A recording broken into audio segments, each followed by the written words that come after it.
الفنان أحمد ملي الذي ما زلنا ومنذ 20 عاما نستمع لصوته كل ثلاثاء بدور المساعد جميل في برنامج حكم العدالة.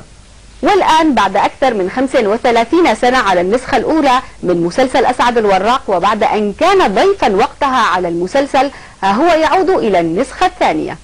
ومن هنا بدأ الحديث حول رأيه في إعادة إنتاج الأعمال القديمة في ضوء ما يحصل مع أسعد الوراق.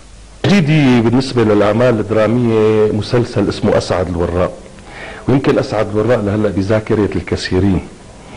أسعد الوراق من الأعمال المهمة جدا لرواية لصدقي إسماعيل الله والفقر. هذا العمل اللي احنا عملناه بال75 بالأبيض وأسود كان سباعية. هلا انعمل برؤية جديدة بتوليفة جديدة وطبعا 30 حلقة العمل الجديد بمناخ مختلف، ولكن روح العمل ظلت، يعني شخصية أسعد ظلت كما هي إلى حد ما، ولكن الشخصيات الأحداث البيئة المناخ كله اختلف.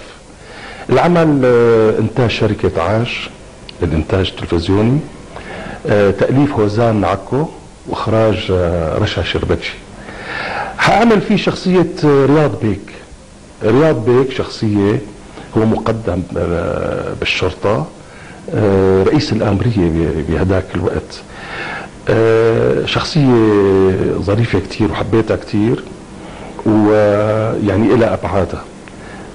هو ضيف ولكن حيكون تقريبا على مدار العمل، يعني بالحلقة السادسة السابعة ببلش لآخر حلقة بالعمل، ونتمنى انه يعني يلاقي استحسان هذا العمل، لانه من الاعمال انا برأيي لانه الرواية مهمة والعمل مهم ومكتوب بسيناريو جديد كتير مهم. من اسعد الوراق بال75 هلا في جيلين ثلاثة. في اعمال كتير الجيل الجديد ما بي يعني هلا انا حتى على صعيد اسرتي اولادي احيانا بينذكر قدامهم اسماء مسلسلات مثلا، بيقولوا لي بابا ما لنا شايفينه. فهذا حال كتير شريحة كبيرة من المجتمع.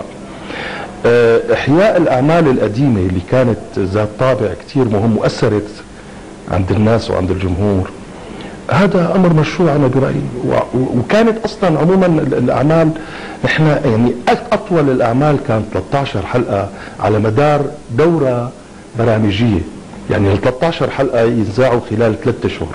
كان التلفزيون العربي السوري عبارة السنة كلها 12 شهر 4 دورات، كل دورات تتناول مسلسل واحد فقط. فكتير مهم انه نسلط الضوء على الاعمال المهمة واللي اخذت يعني بعد كتير، مست الشارع، الرجل الشارع، ويعني كان له اثر كتير واضح، ولهلا باذهان كتيرين مثل اسعد الوراق وغيره. السلام عليكم.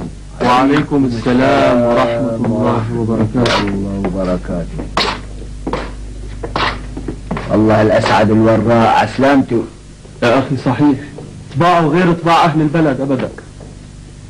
أمين وصادق، شريف بمعاملته، بعدين ما بيحاكي مرة وبتحاكي إلا عيونه بالأرض، والله ما بيرفع راسه لوشه. أخلاقه من أخلاق الملائكة أكيد. أشهد بالله.